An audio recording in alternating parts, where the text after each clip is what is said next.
Welcome to Life in Red.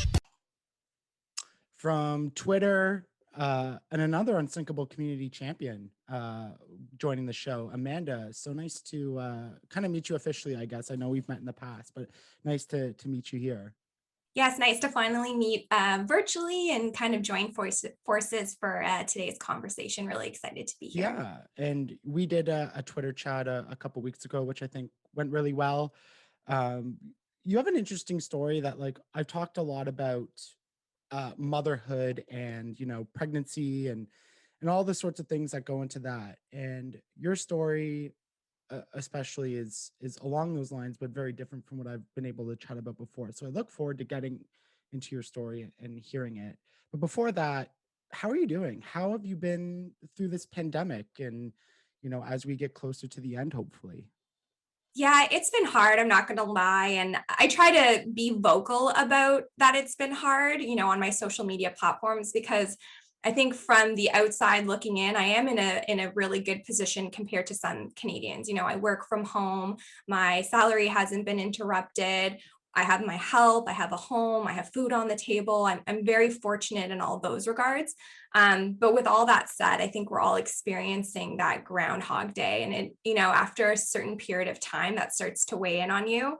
Obviously, for me and my story, about motherhood, which we'll get into, it's challenging too, because every time there's a new restriction, all my plans begin to get delayed. And so supposed to get married, trying to replan that 3 times, all the events tied to that. And then, that marriage is kind of the kickoff to starting my family planning. So that's been really hard to navigate. And also just being home alone. My fiance works, he's essential. So you don't have that same camaraderie with your colleagues, everything's virtual.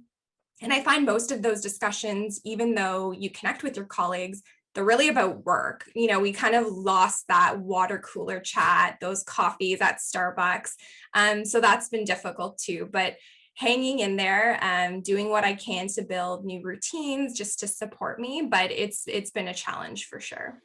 I resonate with that a lot. And while there is no comparable to what healthcare workers and essential workers are doing, for sure, it's important. It's always important to acknowledge that we all struggle in different ways. And I'm the same. Like, my job is secure and I'm still getting paid, and I'm not in danger, and I'm very grateful for that. But that being alone thing, and especially, now we're a year into this, it's become a little bit more like I can deal with it. But, like, I don't know about you, but the start of the pandemic and that whole transition of having to shift routine and no longer seeing people every day, that was so hard for me to figure out and navigate. Like, was it kind of the same for you, or were you able to adapt kind of quicker?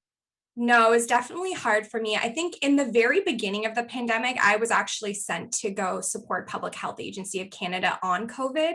And so I was working like 18-hour days Oh my from March until July. And so I don't really think I had the opportunity to process what was really happening. It was just, I was so focused on my work. We were all trying to make a huge difference for Canadians. And you kind of like lose sight of being able to reflect on how that impacts you in your own life. So I would say my reaction was slightly delayed. It wasn't until about August when I ended that short-term contract with public health and went back to my old job and kind of was rebuilding new routines that I realized, holy smokes, like, what is happening in the world? And that's when kind of had to make decisions about weddings. My original wedding date was coming up. Everything was just then starting to pile up. But the feeling of isolation, it's interesting because I would call myself an introvert at heart, actually call myself an ambivert. So I am outgoing, but I also like alone time. But it was too much alone time. And for someone with anxiety, I also really struggled with kind of the slow pace of things, because now it was creating space for me to just pause and think, which I don't do well in. So a lot of people, noticed that I was taking on like night school and different random things because I was trying to fill my time to feel busy, because I no longer had that social activities or events or whatever the case may be filling up my calendar. So the isolation was definitely real. Probably hit the hardest in October. Definitely started seeing a therapist for the first time, just trying to figure out how do I process what I'm feeling and what's happening. And I think even to this day, there's so much uncertainty and unknown surrounding COVID-19. And for someone who thrives on structure and planning, not being able to envision what my life looks like 30 days from now is an instant, trigger to my anxiety. So that was really hard to kind of learn to reformulate the way I was thinking because it wasn't going to serve me well during a pandemic.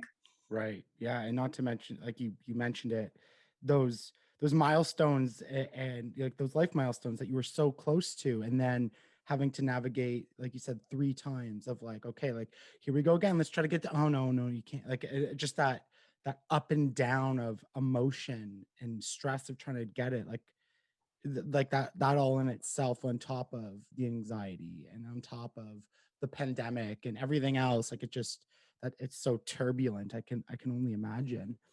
I want to go, okay, so into your story, and I'm going to let you tell it the way you can tell it. But as far as when it started, is mental health something you've always struggled with? I know for myself, it started at a very early age, even though I didn't know or recognize that it was starting. Is that your experience as well?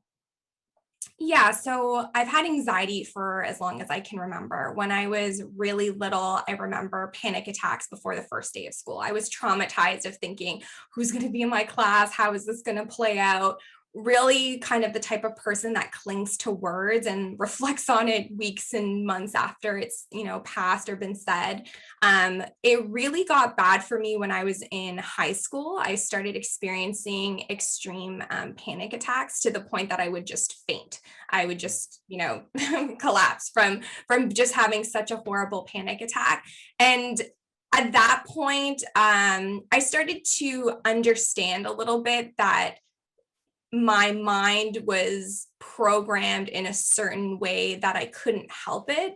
And so I think I started, at that high school age, learning to be a little bit more logical when it came to my thoughts and really trying to talk myself back and trying to understand, you're thinking this way because, and I've been fortunate for that awareness piece. I think that has helped me in many instances walk myself back from a panic attack or get myself, through a certain phase. Where I would say it took a turn would have been when I was diagnosed with endometriosis. And so I was 26. And I remember when I was first diagnosed, so I was rushed to the hospital because I had a cyst inside of me that ruptured. And that rupture basically led to the diagnosis of endometriosis. And I remember going to the appointment following my hospital visit. And my mom said, like, oh, do you want me to come with you? It's like, no, I'm 26. I'm good, mom. Don't worry. Like, I wasn't really thinking of everything that was happening. And I didn't even know what endometriosis was at the time. In my first specialist appointment, I remember being sat down and explained what the conditions were or was and what the symptoms were and what were the potential impacts, on my life. And that's when it kind of started to sink in a little bit more deeper. And so one of the bigger side effects is infertility. And for someone who was, always career driven, really just focused on growing myself, professionally, personally, I never assumed that when it was time to be a mother, I would hit a roadblock. I just assumed once I was ready, that would happen and I would be able to start my family. And so for being, 26 years old and being told, there's a chance you might not be a mom, like, or you may have difficulties becoming a mom, it really started to weigh in on me. And I remember just trying to like Google like someone else's story, like just desperate to see, was there other people that had endometriosis who got pregnant? What was their journey like? How long did it take them? And that's where kind of my slump into depression began. And I had a really, really hard time just like seeing a mother and a child like walking down the street or seeing a pregnant woman. I think I just got so absorbed into my own thoughts of what if, and always alluding to the more negative side of that what if, which is, kind of the downward spiral that depression takes you, where life just feels very dark and very negative. So although I've lived with anxiety from a very young age, I think the most startling encounter with mental illness would have been that phase of depression. And, I managed to get through that particular phase.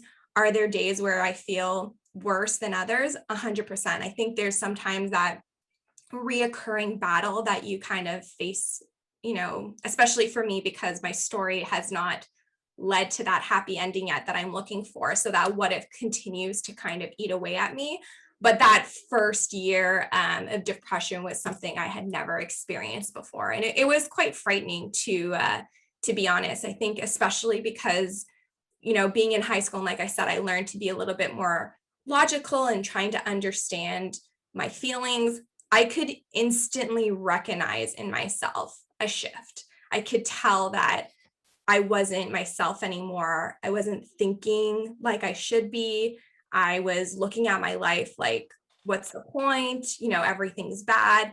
And I could look at my life and be like, it's not bad, Amanda. Like, you have all these good things going for you. And yet my mind was telling me, it is bad. This isn't good. And maybe you'll never be a mom. And it was just a lot of negative talk to myself that, truth be told, I've had to learn to train myself to not talk to myself that way, and to be more optimistic. And with scenarios like a pandemic, for someone who's experienced depression or anxiety, that hope is what allows you to continue and to, move on, or to find strength.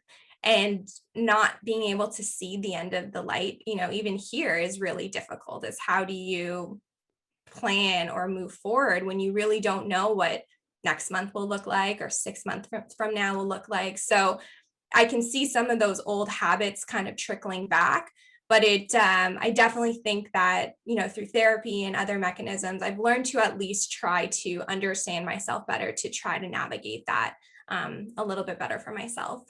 Mhm. One of the biggest things you mentioned there is exactly my part of my story, and a big part that I always try to emphasize with people is that I have so many wonderful things in my life. I have a wonderful family. I've never experienced any sort of really traumatic events, no family deaths, nothing that would ever tell me that my life is not worth living. Yet I still experience depression and suicidal ideation. And trying to explain that to someone who doesn't really get it, it's really difficult, because it's like you have what society tells you need to be happy, and yet your brain tricks you. What I want to kind of like get at before we get into the endometriosis and the motherhood part of mental health, you you mentioned as you were growing up, you were very rational. You were able to recognize that there was something wrong, and try to fix it, or at least try to find ways to manage it. What I'm curious about, because this is something that happens with me, is I have the rational part of my brain that's like, Ryan, this is anxiety. Oh, you're just depressed. It's not real. And then I have the other part of my brain combating that, being like, oh no, this is real. Like, and they kind of go at it. And usually the irrational part of my brain is the one that wins. And I'm wondering if you kind of experience that as well, that battle of being rational, and then the mental health struggles kind of overtaking that. Yeah, I think there's one, you said it perfectly, in that you can recognize it in yourself. Does it mean that you stop thinking that way? For me, in many instances, the case was no. Especially with my anxiety, I found that I easily go down rabbit holes of just like overthinking something, and then, making it a lot worse. And even if I tell myself, if that's not the case, or this isn't the case, I'm still going through a panic attack. I still feel like I can't breathe and my heart is racing. With the depression, it was interesting in that when I say that I was rational, I was able to get up and seek help. And I think that was my saving grace, in that, I remember laying on my bed, and I just, walked downstairs. My fiance was in the living room, and I just said, like, something's not right with me. Like, I just feel really, really dark. And I remember just laying there for a while, and like many nights laying there for a while before I could actually admit to someone else that, I'm not feeling okay. And this is kind of taking a bit of a dark turn in my brain. And I'm grateful that I could recognize that in myself to actually say it out loud and find the courage to say it out loud. Um, because I don't know where my story would have, led me if I hadn't. But that to me was one of the harder parts of my story, is actually admitting it out loud. And it's interesting because I am a mental health advocate. I've been a mental health advocate for a very long time. And if you even caught in my story, I only recently went to a therapist this year. So not even during my depression had I sought, resources, because there's this stigma of people perceiving me as lesser than if I were to share my story or share what I was going through.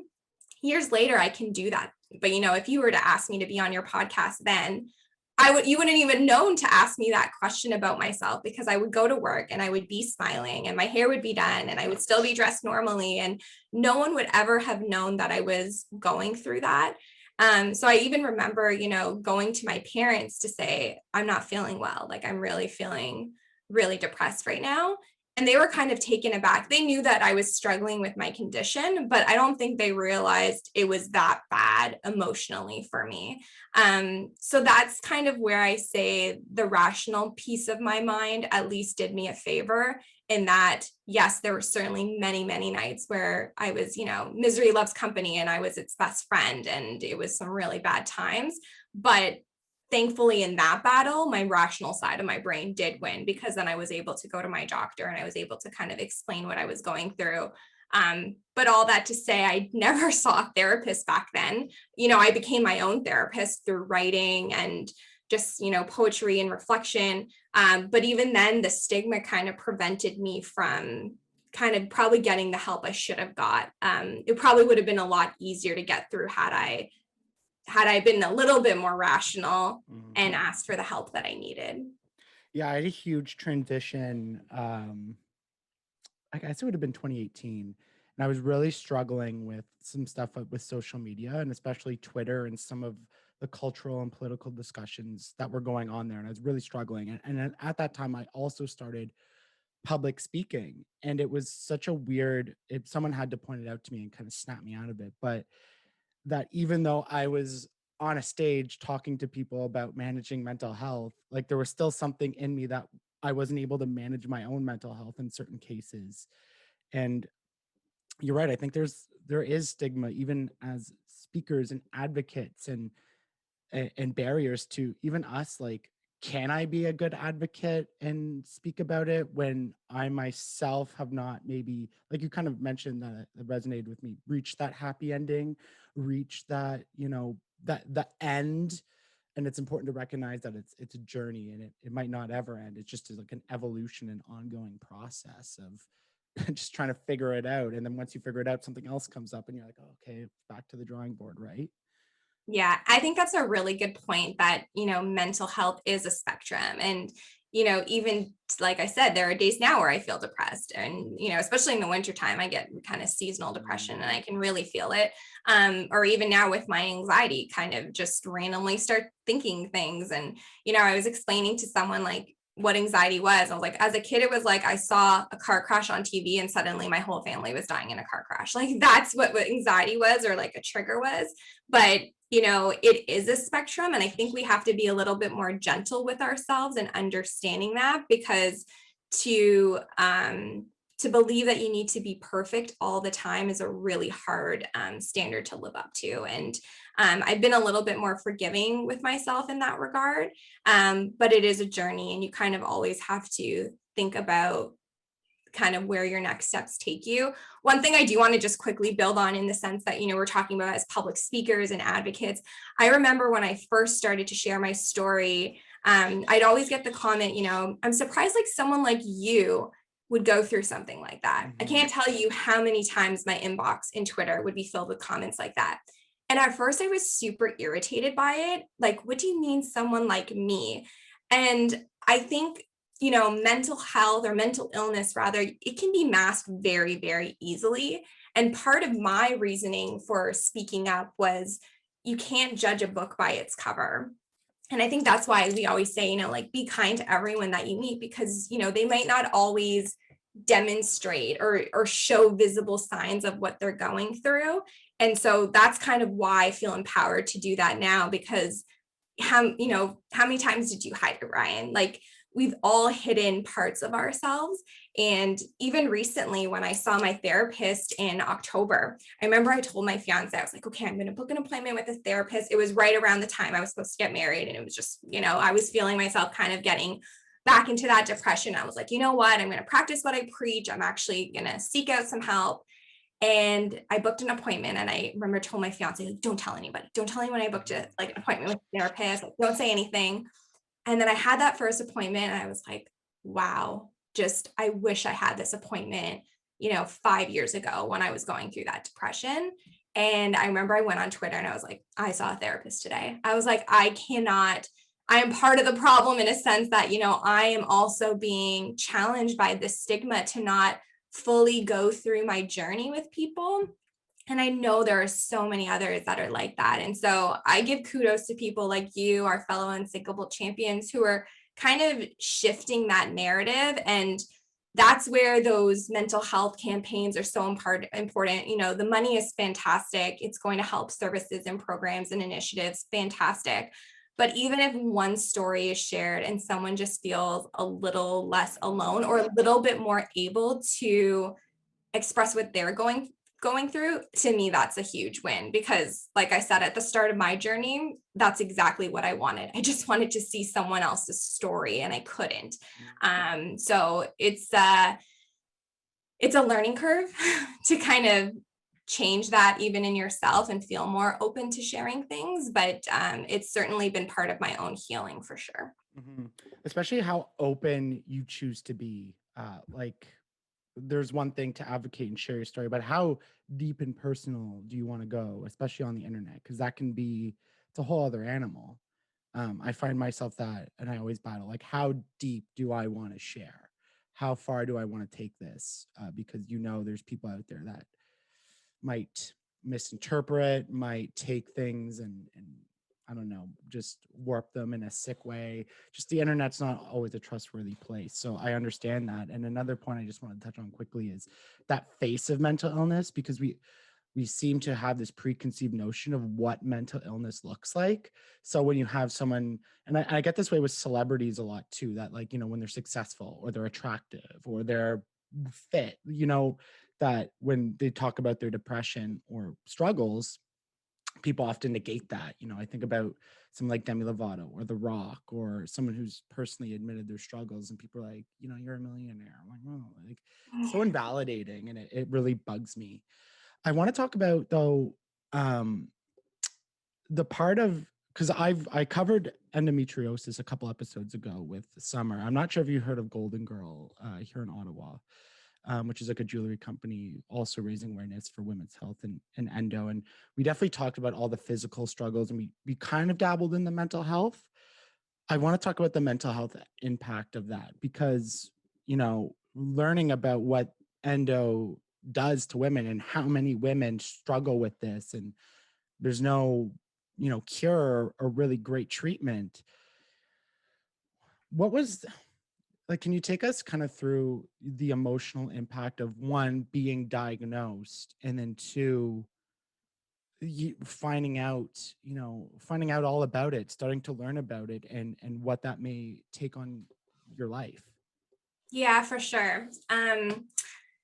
So I'll just preface, if I cry, I apologize. Like, I'm usually really good at telling the story. I've only told it, this way a few times. Like, I do enjoy Twitter because, I can just write it, and writing is kind of my way of expressing myself. But it was a lot, because it kind of came at me left field. Like, in essence, when I look back at kind of my history, like, I could have been diagnosed with endometriosis a lot sooner, is what, my doctors had said. I had, bad menstrual cycles, this is really getting into it, Ryan, but since I was like very young, and I was on painkillers, like that was the way to actually manage it. It was just pain management.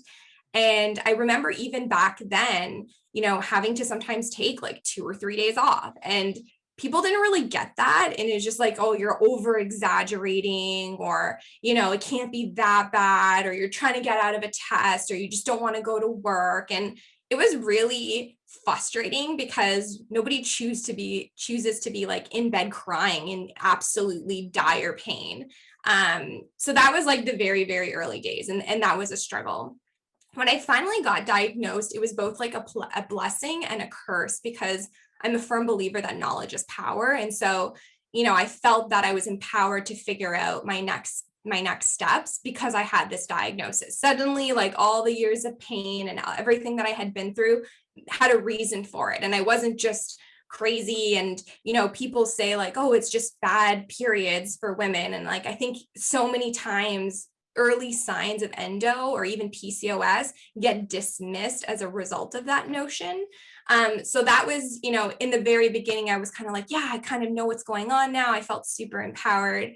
When I ended up starting kind of like the specialist appointments, I think that's when things hit me the hardest, in that, I probably should have took someone to those appointments, but here I was like, I'm 26, I can totally do this on my own.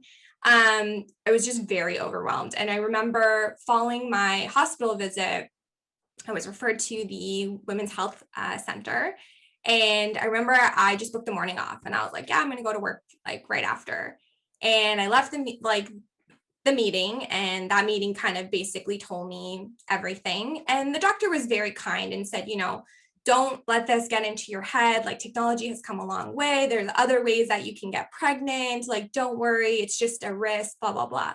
But being someone that's already, very anxious, I just, immediately just started harboring that what if to the most negative conclusions possible. And I remember I got in the car, called my mom and told my mom, yep, it's endometriosis. And I guess my mom had a more understanding of what that was. And she was kind of like, are you okay? Like, do you want to come home? Like, are you going to go to work? I'm like, yeah, like, I'm fine. Like, I'm just going to go to work. And I got to work, and to me, one of the most powerful questions, and I say this quite often, is how are you? I think people undervalue that common how are you?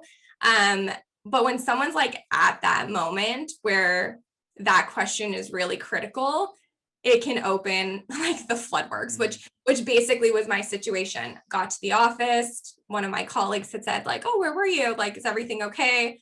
And just started bawling, my eyes out, because everything was just starting to hit me again, kind of that delayed processing of what I was told, what my future could look like. And oddly enough, the woman that asked me had endometriosis. I had never known that. And she told me her journey and kind of what she was going through. And, she didn't get diagnosed for 4 years. So she kind of 4 years of struggling to get pregnant, didn't really know, finally got diagnosed with endo. Within 3 years, was able to conceive. So a 7-year journey. So here I was, 26, thinking, oh my gosh, like, is it going to take me 7 years to get pregnant? Like, what will my journey be like? And then that started weighing in on my, in my head. From an emotional perspective, I think there were like 2 really hard parts of that journey. 1, being diagnosed and being told kind of everything. And 2, explaining that to my fiance. So for me, at the time, we were just, boyfriend, girlfriend, dating for a long time. We've been together now 10 years. So this would have been, 4 years roughly into our relationship. But I felt I owed it to him to explain what I was told word for word.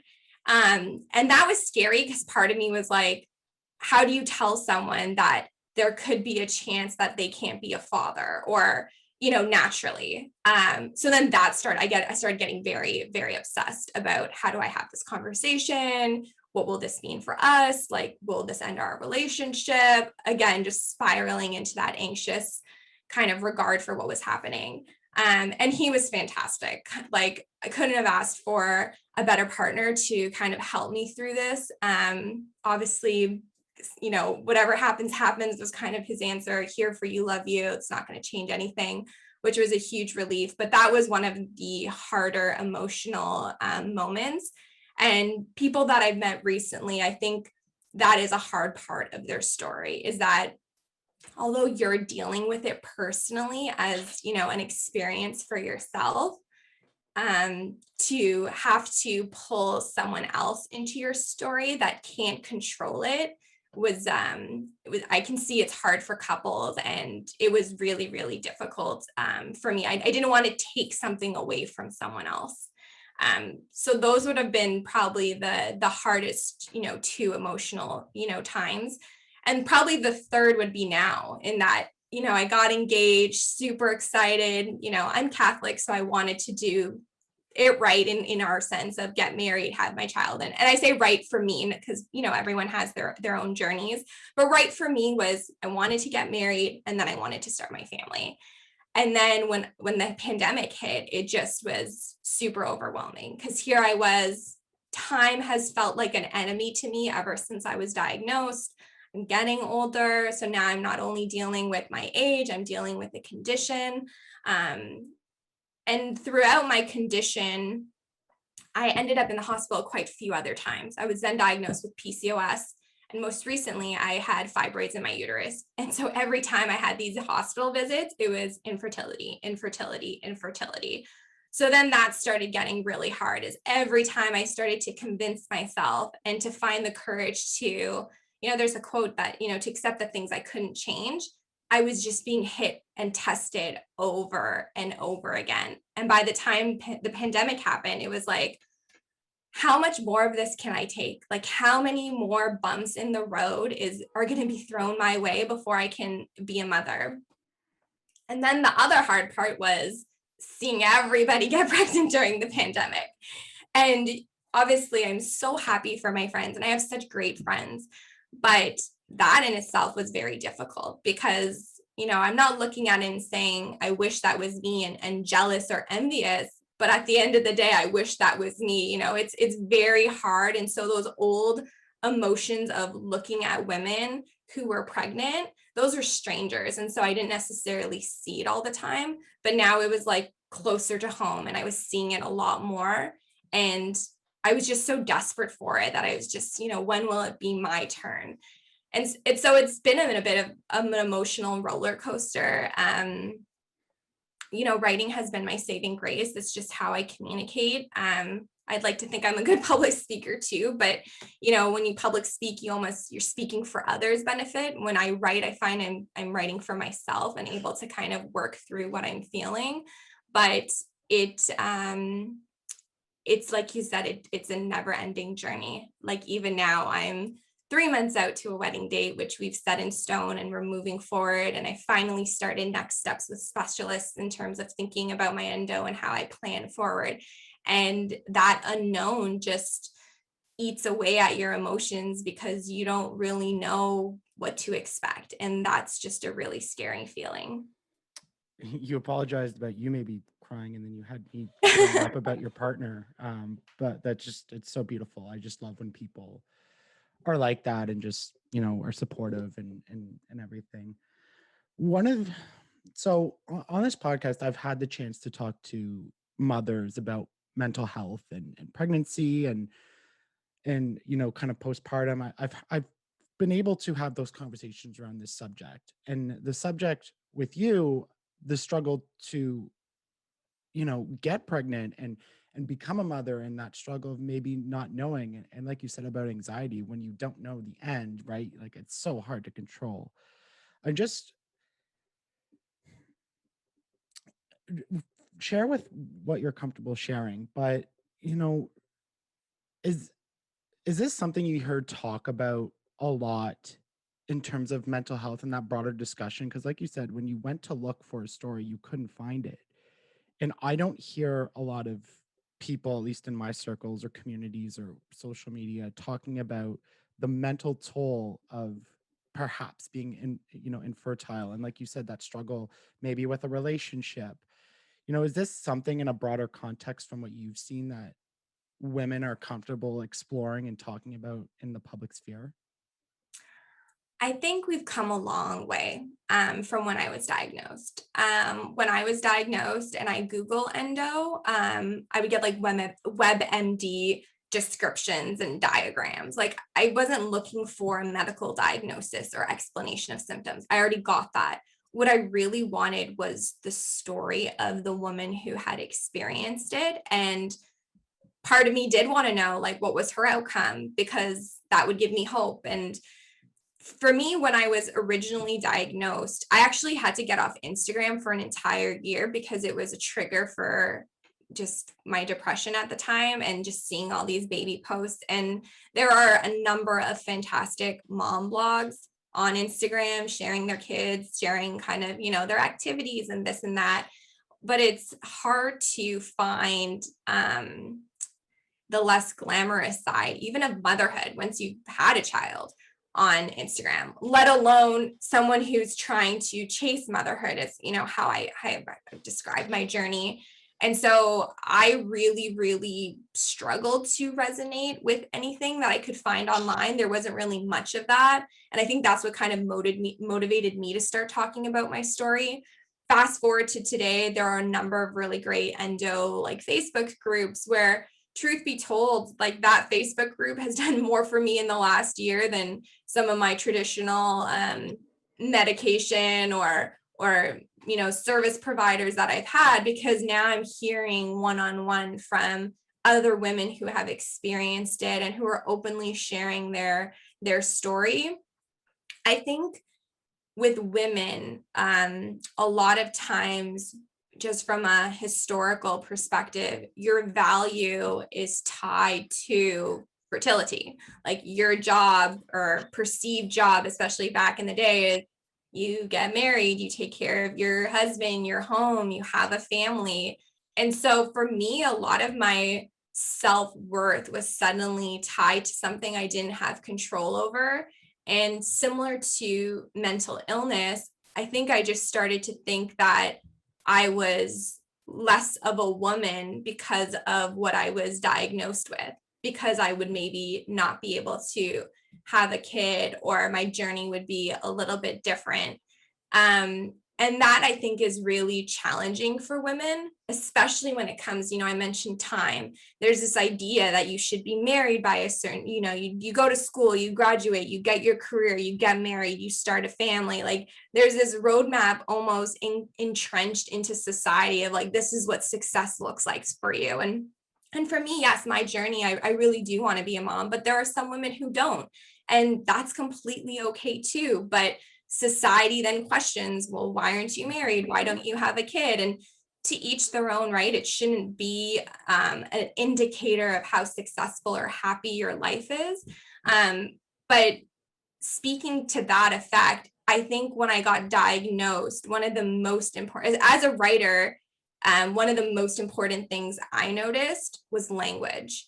And so I started to pick up on how often in a job interview or in a job setting, I was asked if I was married or had kids, like just automatically, like, oh, are you married? Do you have kids? And like, it's so part of our just regular conversation that people, I think, don't realize sometimes like what those questions can sometimes infer or cause to someone. And so for me personally, I stopped asking people like, if they got married, when are you going to have kids? Like I stopped asking that, because you don't know people's journeys. And even with things like miscarriage or postpartum depression, those things previously were also not talked a lot about. And so I'm starting to see a lot more conversation around the journey to motherhood, which is really refreshing, because no one's journey is exactly the same. And I remember, even my first time sharing my story publicly, I had an 800 person event. So like, way to go. The first time I did it, I was like, let's go big or go home. And I remember I went the day before, they were doing like a dry run of the presentation, and I had my slides ready, and they're like, okay, Amanda, do you want to do a quick one? And I was like, no, I'm good. They're like, oh, you don't want to just like practice? I'm like, no, I'm just going to say it once. It's going to be the once like on the stage. And like, I don't have it in me to say this twice. So it'll be once. And then I got home and I was like, okay, maybe I really should practice just to make sure like I'm 20 minutes, like the time that I was allotted. And I could not get through the presentation, like just absolute tears. And I'm like the type of person that has like the worst ugly cry, and like I get like high, like red rash on my face, can't breathe. And I'm like, this is going to go horribly, horribly wrong. And I remember talking to one of my colleagues, and she said, on one of your like little postcards that I had in my hand, she's like, right, you got this. And if you feel like you're going to cry, just like pause and like look at the paper and remind yourself that you got this. And so I got through my presentation, and I was just so proud of myself because I finally got it out of my system. And that to me was a really, I'm sure your very first time telling your story, you remember that time.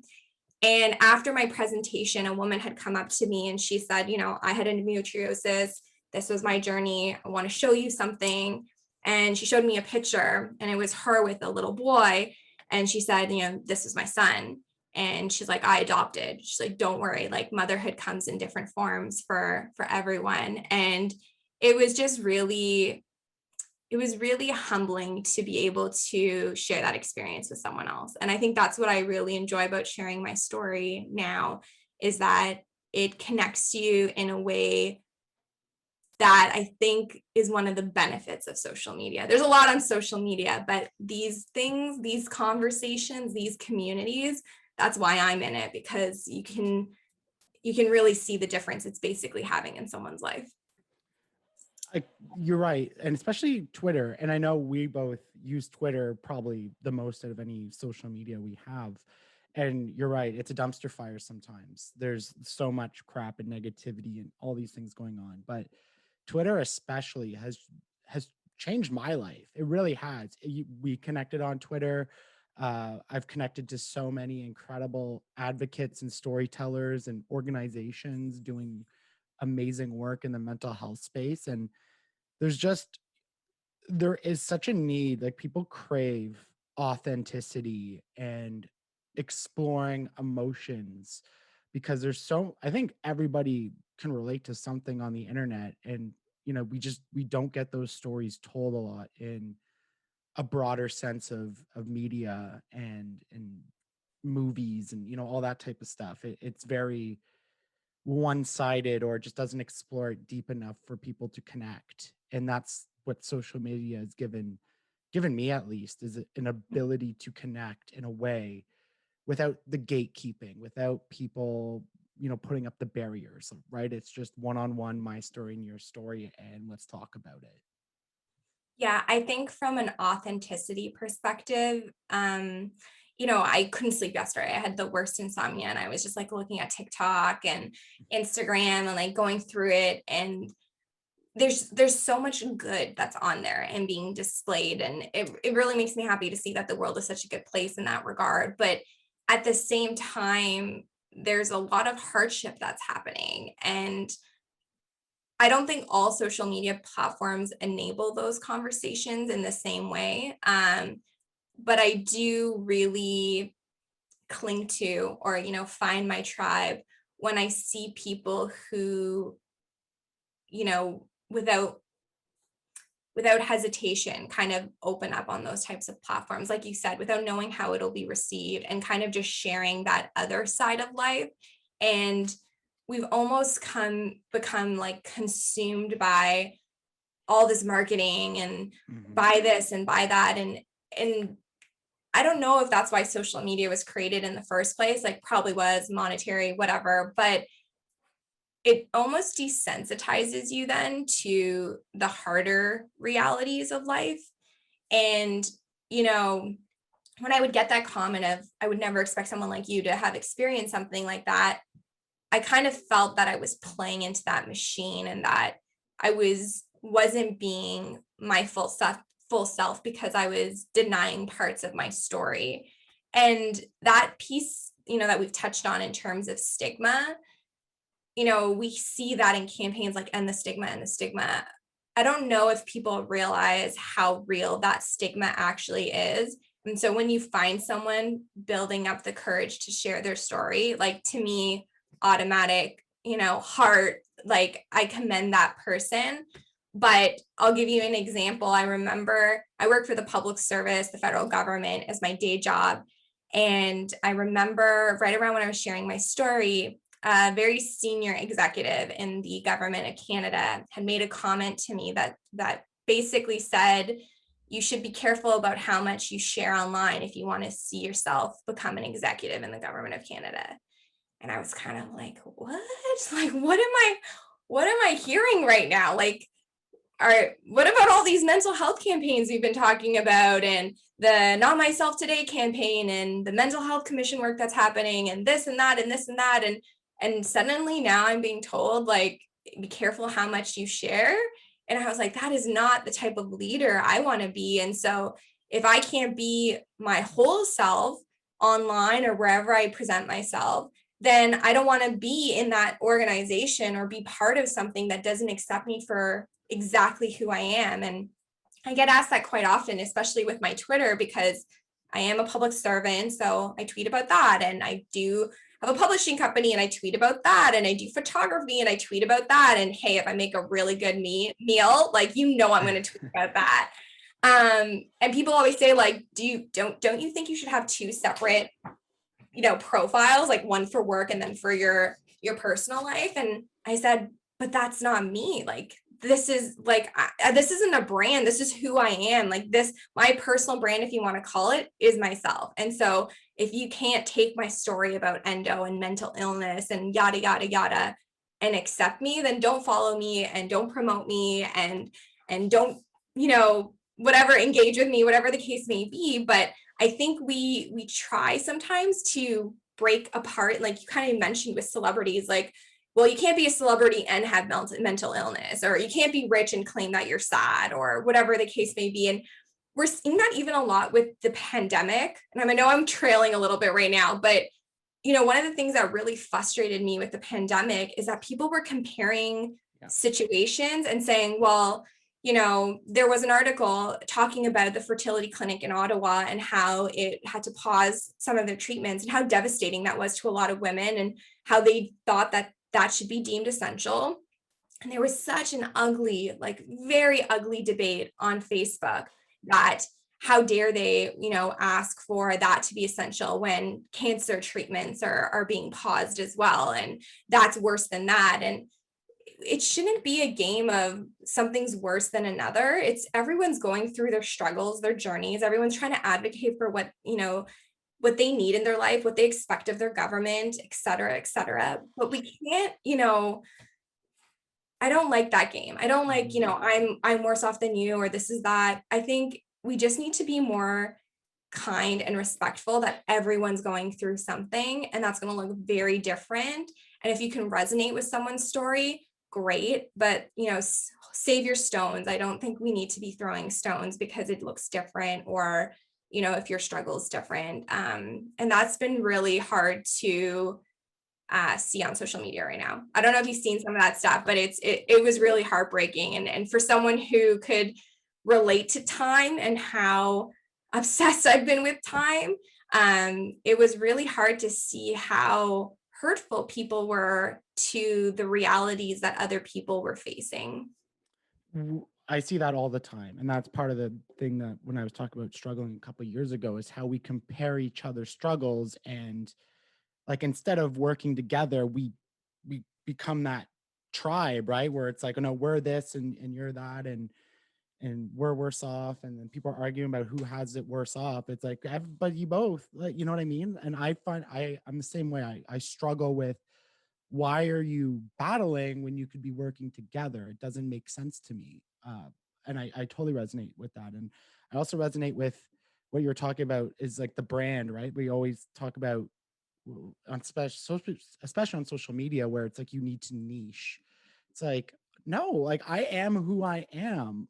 And that's something I worked really hard in therapy, is to not make my mental illness my entire personality, and like, cling to that in every sense of the word. And you see that a lot on social media, especially, as people cling to an identity, and I think become a little bit too ingrained in that, and that becomes their whole world, when I'm not my mental illness. I talk about the struggles in my dating life. I talk about sports. I talk about politics or certain things I believe in. and I talk about my mental illness and struggles, right? Like I don't want to be one thing and have, be known for that one thing and that's all I can talk about. I have many interests and passions and lanes, and I don't think restricting people on what they can and cannot talk about, I don't think that does really any good. But, Yeah, we see that like society almost expects us to be or. You're either yes, this or that, but like it's okay to be an and society. I am this and I am this and I am this.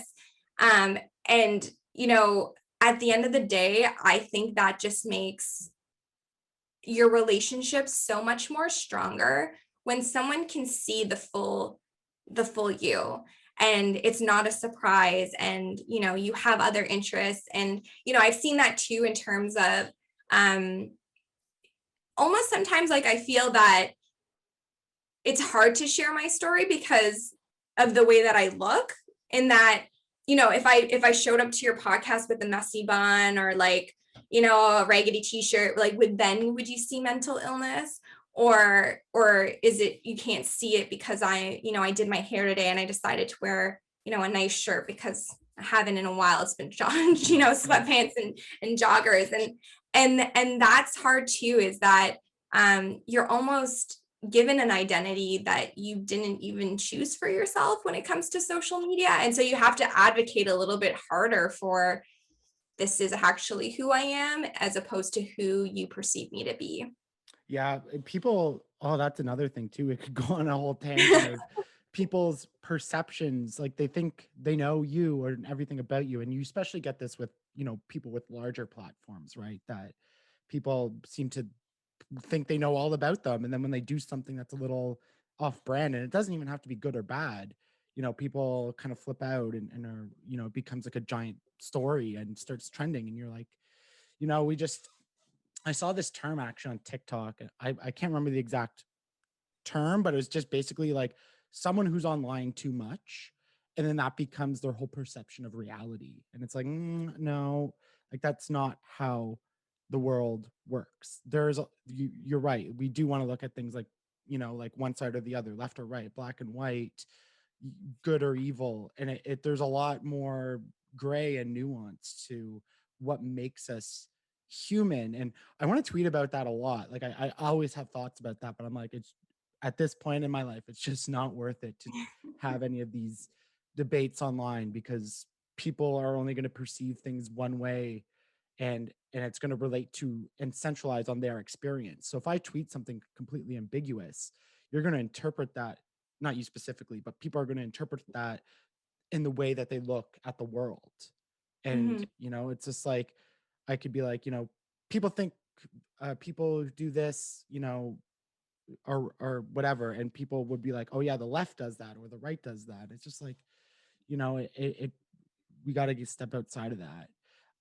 We're coming up on an hour, and like I said, we could go in a whole rabbit hole in that conversation, but I want to talk about the writing, because you mentioned you have the publishing company, and you have books out, and all these different things. And one of the things for me, and I love talking about in this podcast, is expression through art, because for me that's so important. And I'm not necessarily a writer. Like my podcast is almost my art, where me expressing myself on here and talking with people is my expression.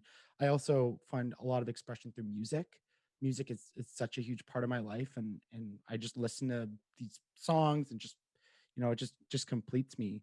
And I want to talk about that feeling you get with writing, because you mentioned, when you're speaking, that you're almost talking for people, whereas when you're writing, you're expressing yourself. How do you go about that? And just take us, what goes through your mind, what's the feelings like, and then talk a little bit about the publishing company and some of the stuff you've written. Yeah.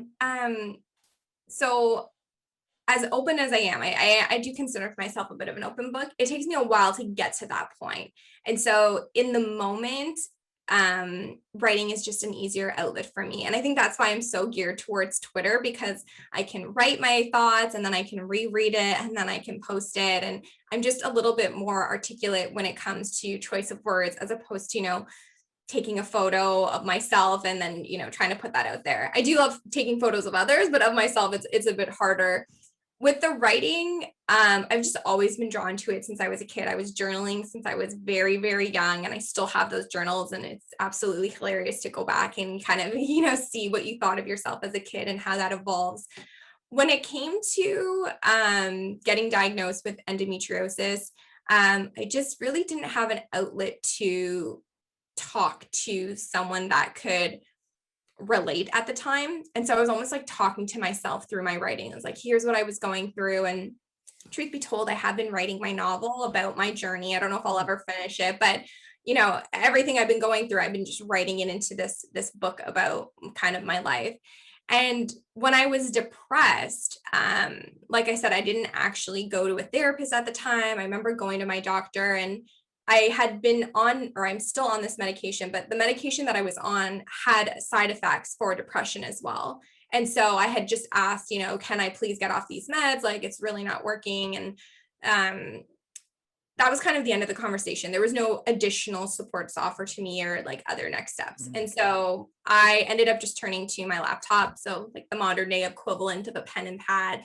And I remember just kind of trying to write out what that depression looked like, because if I could see it on paper, I can maybe again have that rational side of me win a little bit more. And so I just started writing, and for me it's really writing about how I feel, writing about where I hope to go. And we were talking earlier about manifestation, and I do believe in energy attracts energy, and trying to like put out into the world what you would like to see for yourself. And so part of me was just writing to try to maybe visualize where my story would go, like to be the author of my narrative. My publishing company, Little Voice Books, we publish kids books. And oddly enough, the poems and the writing that I was doing during my depression, I actually converted it into a kids book called The Lighthouse, which is all about mental health. And a lot of times people ask me, like, where do you draw inspiration from your writing? And it really is through this cathartic experience of what I've been feeling and what are the conversations I hope to be had when someone reads my writing. So when I read it back to myself, I'm kind of having a bit of a conversation. When I convert it into something like a kid's book or something to digest, like an article or blog or something for other people to read, what conversations will spur when after they've read it. That's kind of always been kind of my end goal with the writing. I know for some people, sharing the writing is very personal, and early on I never really did share my writing, but now I've just come to this point, I think, and I'm really grateful that I've got to this point in my life where it's like, this is me. I'm really, there are days I don't feel confident, but more or less I feel very confident in this is who I am, love it or leave it. And so when I put my writing out in the world, early on, I was always like, oh, how are people going to react? And now it's like, it's out there. If someone can resonate with it, great. If someone hates it, so be it. But the writing is part of that cathartic journey for me, but the publishing of it is also part of that journey for me. There's something about vocalizing something into the world that takes it off your shoulders. And I am the type of person where I hold a lot in a lot of the time. I'm also, consider myself a bit of an empath. So when someone else tells me what they're going through, I hold that in. So writing has been this way of kind of offboarding or offloading some of that emotion that's just weighing in on me to say, that chapter's over. It's out in the world now. Like, let's move on and try to create space in you for maybe more happier emotions or just less stress or less anxiety. So it's been, I love writing. If, even my therapist has said, if it works for you, keep writing, do maybe audio journals or writing journals, whatever works for you. But it's been a huge saving grace in my story. And like you, in terms of pulling that story out from your guests on your podcast, for me, my personal writing is a way to pull it out of myself. And it's something that I hope in the long run, when I'm able to hopefully eventually publish my big story on kind of my journey with endo, that that young girl who is Googling and can only find WebMD, diagnostics on endo, maybe she'll stumble upon my book, and that would make, a world of a difference to me. That it just, I find so many things that you're saying just resonates with me. Like I don't specifically write, but I use Twitter as kind of like my journal Still in a writing. way. It's still Yeah, writing. right. And like getting my thoughts out there, like that's kind of how I use it. And I think it's so interesting. And it's something I wish in like when I'm speaking specifically to like men and masculinity, that more men especially explore this idea of journaling and writing, and just, so many people have problems talking about it with somebody. And that's something we all need to get through together, and that stigma. But even just writing it down for yourself, you don't have to share with anybody, I think is just such a therapeutic, meditative opportunity to reflect on things. And that's something I really wish men would explore more. Some men do it and that's great, but especially men who are struggling with mental illness and mental health struggles, or just something in their life that they're struggling with, whether it's career or relationships, that they explore this idea of putting pen to paper, or even talking into a mic and just reflecting on those things. I think sometimes there's a bit of a permanent nature when you're actually taking what you're thinking or feeling inside and putting it Mm. outside of you. That's very scary. And I think that's why a lot of times people don't maybe open up, because once you put it down on paper, or once it comes out of your mouth, it's real. It's very, very real. And that initial escape can be very, very overwhelming and very scary to people. And so, even writing it in, sometimes I've written things and I've like ripped it out and like, because it's like, even though it's in my book and someone's not going to find it or whatever, it's like, no, I put it out into the world, so I need to delete it. Like, who knows if someone sees this or whatever. And I think that's the part where stigma comes in, is that even in that essence, like there's that fear that you'll be uncovered, or that part of you that you're thinking about, oh my gosh, now it's out there in the world and it's real. And like, then you can start to feel overwhelmed that that is your identity, or this is it, I put it out there and now this is what's going to happen, or this is what I'm going to be portrayed as, or whatever the case may be. So it definitely takes courage, whether you're writing to yourself, speaking to a stage of 1, 5, 10, going on Twitter. All those moments where you are able to take what's in you and put it out into the world takes courage. And I commend anyone in whatever format, whether it be art, music, writing. But I do think the world is a lot better when those things get put out in there. 100%. It's a long weekend, so I don't want to keep you much longer. Thank you so much for sharing your experience and your story, being open and vulnerable, and sharing that energy and space with me, because I know, like we talked about, it's not easy, and it can be scary. So I really appreciate it. Where can people find your book, find your company, some of your website stuff, social media? Yeah, so my number one is probably Twitter, as Ryan said, and it's just at Amanda Bernardo. You can learn more about my kids' book company at littlevoicebooks.com, and more about my public speaking and personal work you can find at amandabernardo.ca. I really quickly just want to say thank you, Ryan. The world is better that we have conversations and platforms like this, and I'm really grateful that I had the chance to share my story. And your art really is bringing people to the table and helping to get that conversation going. So really appreciate it. And I look forward to what we can work up together in the future. Yeah, absolutely. Especially when this pandemic is over, we're in the same city, and would love to think of ways we can all work together and really start pushing mental health forward. So appreciate the kind words, and thank you very, very much. I agree. Can't wait.